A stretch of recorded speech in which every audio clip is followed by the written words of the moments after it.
Salut à tous et bienvenue, Tarif News semaine 7 avec une nouveauté, c'était déjà le cas la semaine dernière, mais là maintenant c'est confirmé, Tarif News maintenant c'est tous les lundis, comme ça on peut commencer l'actualité directement au plus proche de l'actualité justement avec les dernières sorties, donc on y va. Donc next week, qu'est-ce qu'on a? On a pas mal de romans et puis des figurines qui sont rattachées en fait aux romans, donc là on a celui qui s'appelle Fafnir Round, donc pour ceux qui ont lu Les Restes de Rue, sans doute vous savez d'où il vient, peut-être même que c'est dans le siège du palais de l'empereur, je ne sais pas. En tout cas, je n'ai pas lu. Moi, c'est vrai que j'ai arrêté de lire l'Horus Hérésie. Peut-être que comme maintenant je récupère un peu de temps, je récupérerai peut-être aussi le fil de l'Horus Hérésie, mais il y a tellement de bouquins à lire qu'il y en a d'autres qui m'intéressent un peu plus. Donc celui-ci, disponible chez les revendeurs, en magasin et en VPC, au prix de 23 €. Voilà. Je pense qu'il a un petit côté Spacewool, enfin, je pense que vous pouvez le convertir assez facilement. C'est le côté H, forcément, dès qu'on enlève tous les héraldiques. Côté H. Et, en fait, avec le grand bouclier aussi, il me faisait penser à... Comment il s'appelle? Arjak, je crois que c'était Arjak Point de Fer, vous me corrigerez si c'est pas ça. Ensuite, pour les Blood Angel, on a, comment il s'appelle? Dominion Zéphon, voilà, qui lui aussi va coûter 23 €, donc disponible pour la célébration 2022 de la Black Library.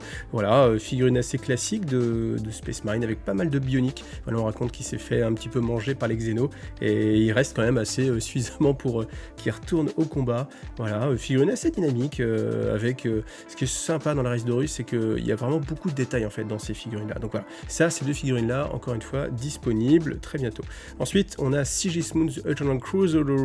Donc ça, c'est un bouquin qui est un format qui, jusqu'à présent, je crois pas qu'il y ait de bouquin de ce format là qui soit déjà sorti, parce que là, on a une couverture en tissu, un format un peu plus luxueux, voilà, a priori, c'est même un tirage limité, 2500 copies, signées par l'auteur. Donc est-ce que c'est une signature numérique ou est-ce qu'il s'est cassé la tête à signer les 2500 bouquins lui-même?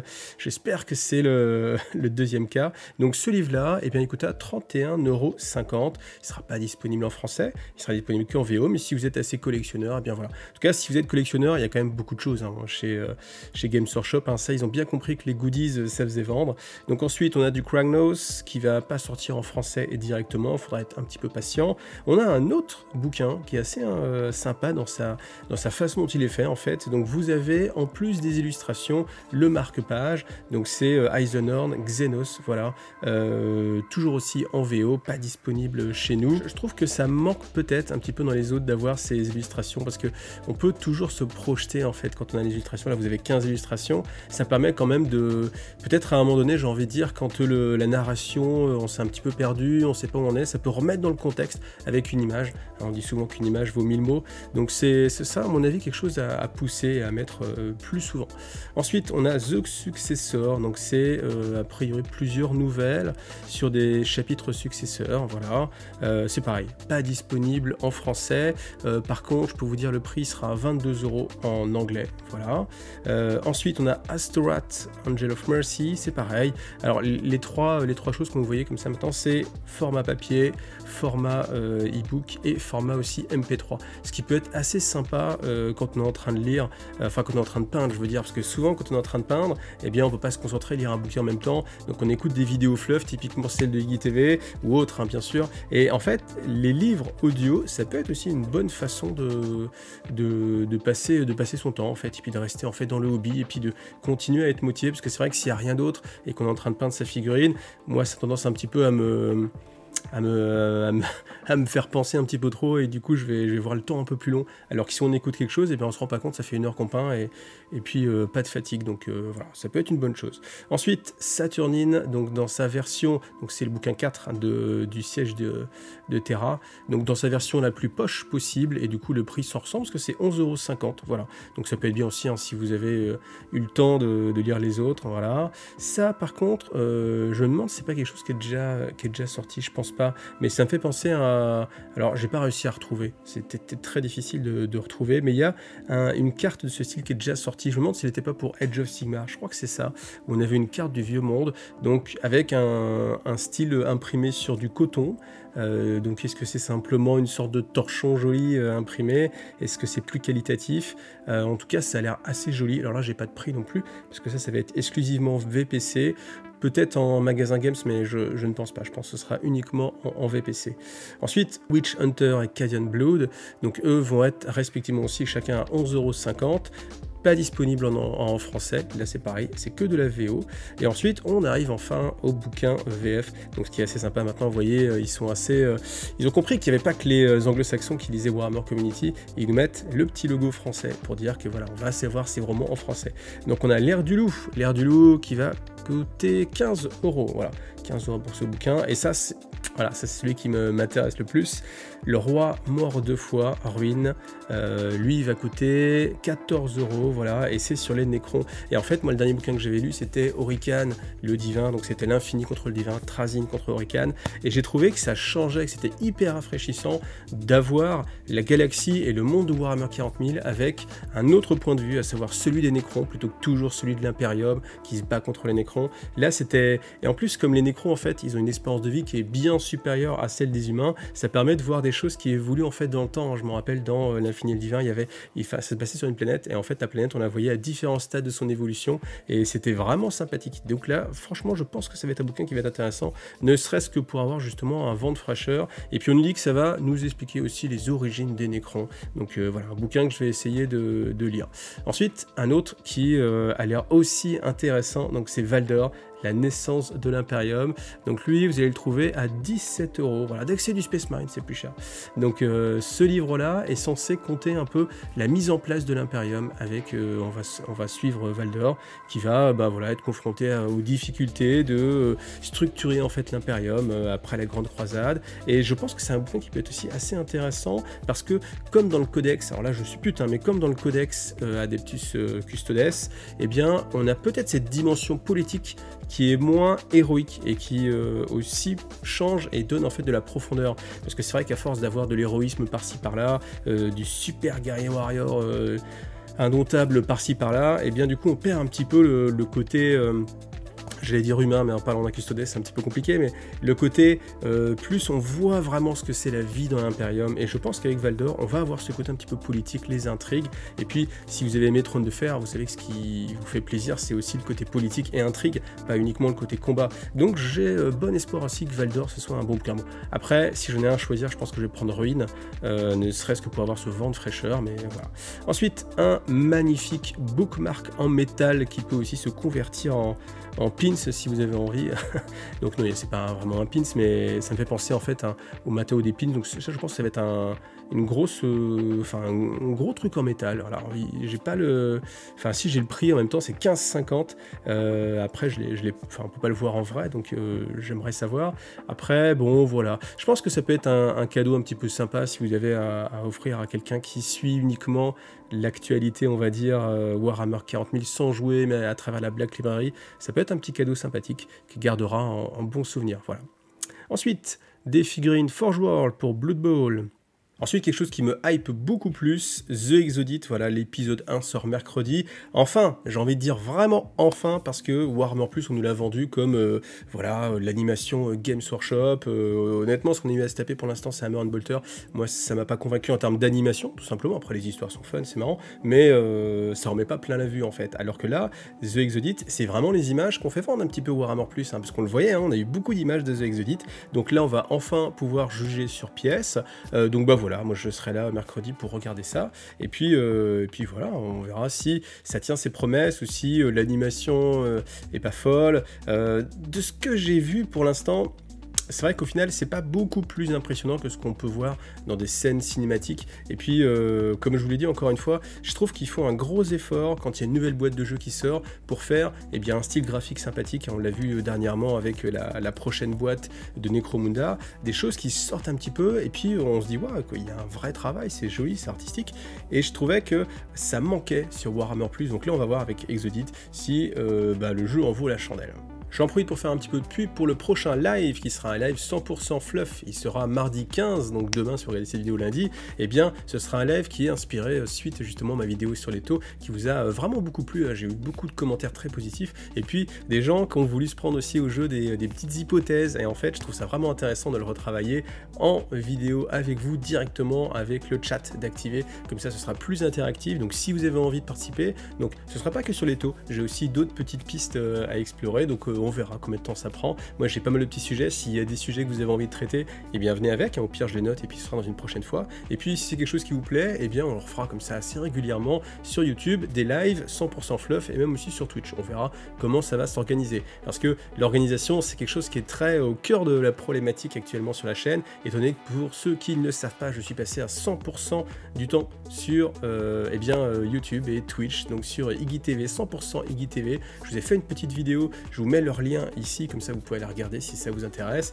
Donc depuis ce temps-là, et ben voilà, donc faut que je trouve comment réorganiser mon temps. Je vais essayer de pondre un programme comme ça qui va sortir en fait toutes les semaines, que vous puissiez savoir un petit peu ce qu'il y aura sur YouTube. Je vais essayer un petit peu savoir ce qu'il y aura aussi sur Twitch, voilà, ça sera plus facile pour savoir quand est-ce qu'il y a des lives. Et puis je voulais aussi en profiter bien sûr pour remercier tous ceux qui ont boosté leurs dons sur Tipeee, soit des tipeurs qui ont augmenté leur seuil en fait d'aide suite à mon annonce, soit ceux qui sont voilà, motivés, qui nous disent tiens j'ai envie de te soutenir. Donc j'ai mon anti-sèche, merci à Antoine, à Seb, à Simon, à Guillaume, à Gwenaël, à Frère Bélial, à Morgane, KTA Painting, à Antoine, à Matoi, à François et à Johan. Voilà, merci beaucoup à vous parce que évidemment maintenant Tipeee c'est au cœur de ce qui va encore une fois permettre à la chaîne de survivre. Donc d'ailleurs si ça vous intéresse vous pouvez aller sur Tipeee, vous avez maintenant le seuil qui est visible. Voilà, j'ai décidé de montrer comme ça ce que je recevais.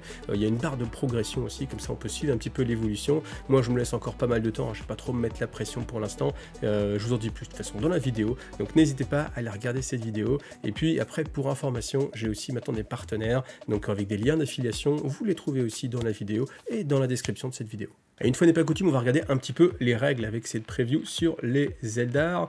Donc sur les gardiens, moi j'aime bien les gardiens parce que c'est vraiment l'unité emblématique, et moi j'ai toujours joué full gardien plutôt que guerrier aspect. Donc ce qui m'a intéressé, donc déjà première chose, le petit clin d'œil au vieux serpent de chez Armorcast, voilà, donc on reconnaît hein, le même style. Donc les unités qui sont équipées de cette plateforme ont une 5+ invulnérable, voilà c'est plutôt pas mal, et puis on ne peut les blesser que sur un 3, quelles que soient les règles, enfin plutôt 1 et 2 ça rate directement, donc du coup même si vous avez un +1 pour toucher, et bien 1 et 2 ça va rater directement, donc c'est quand même pas mal parce que ça fait un tiers, au finalement on enlève un tiers ici, on enlève un tiers après là, c'est plutôt pas mal hein, pour la résistance des humbles gardiens. Mais ce qui m'a vraiment plu c'est ces règles qu'on a ici, donc gardien Defender, quand cette unité est à distance de contrôle d'un pion objectif, chaque attaque, eh bien vous pouvez relancer les 1.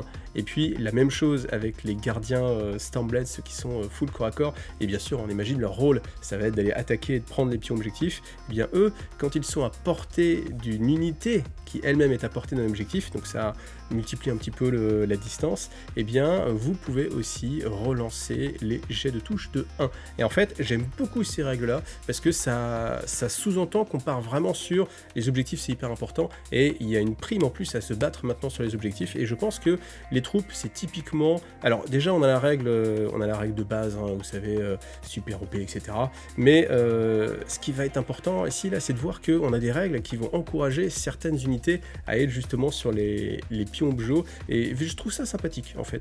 Voilà, donc voilà, c'était le petit boost. Disciple of the Blackguard, ça c'est pour les Ultué gardiennes, tout simplement pour un common point, vous pouvez ajouter 1 à votre jet pour toucher. C'est assez traditionnel parce que Ultué était toujours ceux qui avaient la meilleure CT, même à l'époque d'il y a très longtemps, les gardiens de Ultué avaient une CT à 3 alors que enfin ils touchaient sur un 3+, parce que c'était CT 4, il fallait faire 7-4, c'était un petit peu plus compliqué. Enfin, c'est vrai que quand ils ont changé ça, je me suis dit mais pourquoi ils l'ont pas fait depuis le début, parce qu'avant c'était genre CT4, ça faisait 7-4, 3+, c'était 3+ qu'il fallait faire. C'est vrai que c'est beaucoup plus simple 3+. Donc les gardiens Ultué c'était les seuls à toucher sur 3+ directement, et le fait de retrouver ça encore une fois, voilà, c'est dans la tradition. Alors pour ceux qui regardent cette vidéo dès lundi, eh bien aujourd'hui c'est la Saint-Valentin, donc Games Workshop, dans son infinie bonté d'âme, vous propose de magnifiques cartes. Alors ce qui est vraiment dommage, c'est que vous voyez, on peut pas cliquer dessus, il n'y a pas de lien pour les télécharger. Je pense qu'ils auraient dû pousser un peu le vice entre guillemets un peu plus loin et mettre un petit bouton télécharger pour pouvoir vraiment les imprimer et les offrir à l'élu de votre cœur. Donc est-ce que la personne sera réceptive? Oui, je le pense forcément, parce que c'est votre partenaire dans la vie, donc forcément on n'est pas sans ignorer votre passion. Donc on a une pour les orques, voilà. voilà, plutôt sympathique. On en a une pour... Alors, my love belongs to the God Emperor. On your distant second, but that's something. Ça veut dire, mon amour va à l'empereur Dieu, et tu es un peu loin, mais en seconde position, ce qui est déjà pas si mal. Donc voilà, c'est assez rigolo. Donc là aussi, un petit peu plus technique. You've acquired 51% d'augmentation dans mon cœur. C'est dire qu'il y a quand même un gros boost. Hein. J'ose pas imaginer à combien il les met avant, mais une fois et demie, ça commence à faire vraiment beaucoup. Ensuite, une pour le culte Stealer. Ce qui est un petit peu dommage, peut-être, c'est qu'on n'a pas trop l'équilibre entre Warhammer 40 000 et Age of Sigmar, parce qu'après, on a du Though, You the greatest god I've ever known. Donc voilà, assez carré, voilà, hein, c'est les Though. Et puis, celle-ci, I'd like to take you out on a death. Voilà, avec petit jeu de mots. Vous voyez, un petit peu dommage, parce qu'on en a quand même pas mal sur 40 000, un petit peu moins sur Age of Sigmar, une seule. Voilà. On a bien sûr, comme tous les lundis, quelques nouvelles figurines. Alors ces figurines-là, par contre, elles seront disponibles que dans les events Warhammer. Donc bon, bah voilà, à voir si ça va être facile, à voir s'il y en aura beaucoup en Europe ou pas, je ne sais pas.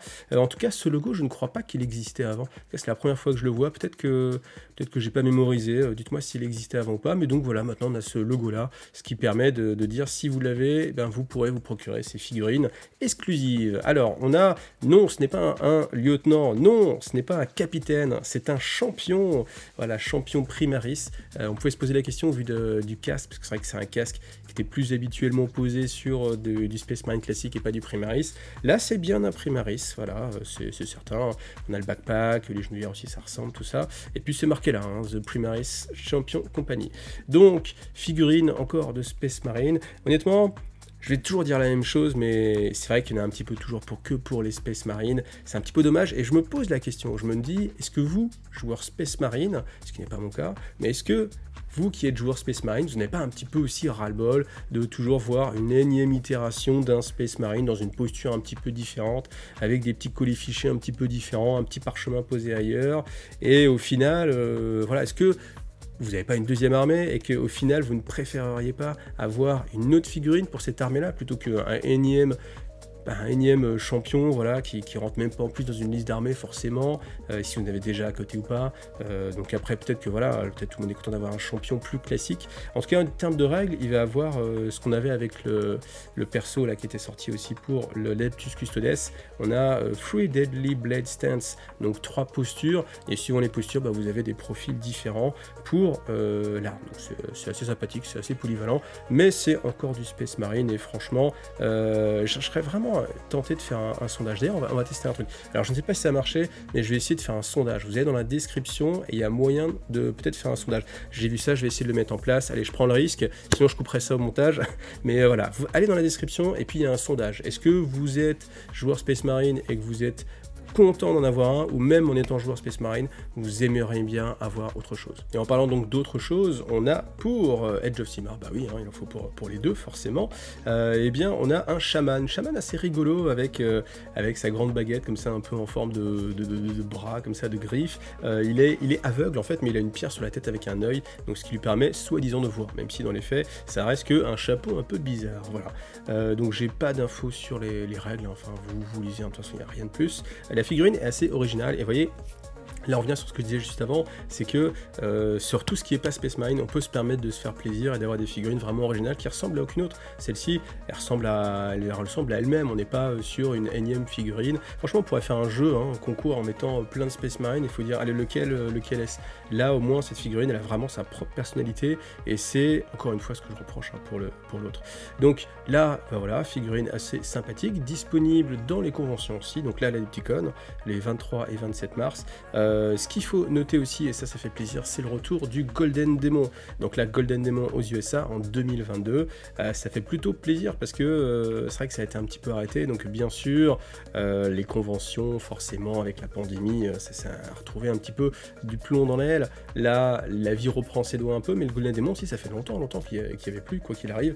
Donc le fait que ça revienne et qu'on ait comme ça l'aspect peinture qui soit mis en avant aussi, parce que là, en ce moment, je trouve que Games Workshop, ils mettent beaucoup l'accent et la focale, j'ai envie de dire, les gros projecteurs sur tout ce qui est tournoi. Vous voyez, ils font des révélations pendant les tournois, etc. Et le côté juste peinture, bah voilà, le fait d'avoir enlevé le Golden Démon, là le fait de le remettre, je trouve que c'est quand même une bonne chose. Donc vous voyez, vous avez les différentes catégories, voilà, bah, je vous laisse lire, hein, vous savez lire. Open Competition, ça permet vraiment d'avoir les figurines les plus incroyables, resculptées complètement, ou sculptées de zéro justement, donc moi j'attends avec impatience. Je pense que je vous ferai une vidéo exprès dessus, on pourra essayer de faire, même s'ils nous les mettent un petit peu en avant, mais je pense que ce sera pas le cas, parce que forcément la délibération va être faite le jour même, donc ça va être compliqué, mais s'il y a un live ou quoi que ce soit, j'essaierai de prendre ce créneau là pour discuter et puis faire des petits pronostics aussi, ça pourrait être assez sympathique. Voilà. Et bien écoutez, merci à vous d'avoir vu cette vidéo, bonne chance si vous remportez le Golden Démon, et puis à bientôt, salut à tous.